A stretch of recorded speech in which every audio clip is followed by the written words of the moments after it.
Hello everyone, আসসালামু আলাইকুম। সকাল সকাল ঘুম থেকে উঠেই দেখি ঝিরিঝিরি বৃষ্টি হচ্ছে।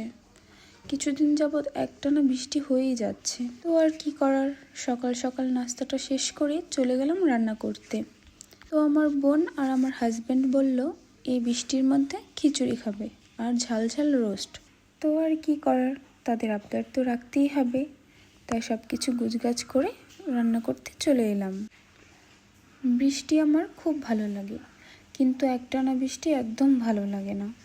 আজকে কিছুদিন যাবৎ রোদের যেন দেখাই নেই, কিন্তু এই বৃষ্টির মধ্যে একদমই কাজ করতে ইচ্ছে করে না।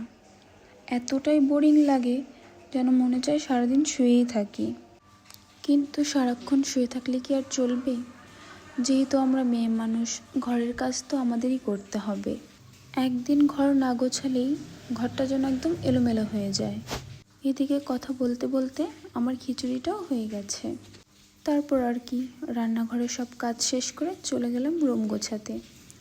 জানালাটা খুলে দিয়ে সব কিছু পরিষ্কার করলাম, বিছানা গোছালাম। যেহেতু আমার বাচ্চা আছে, তাই ঘরটা সারাক্ষণ গুছিয়েই রাখতে হয়। যেহেতু ছোট মানুষ, তাই সারাক্ষণ নোংরা করতেই থাকে, আর আমি একটু একটু করে গোছাতেই থাকি।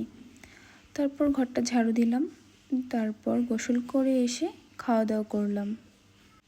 তো এইভাবেই আমার আজকের এই বৃষ্টি মাখা দিনটা কেটে গেল। তো আজকের ভিডিওটা এই পর্যন্তই। আল্লাহ হাফেজ।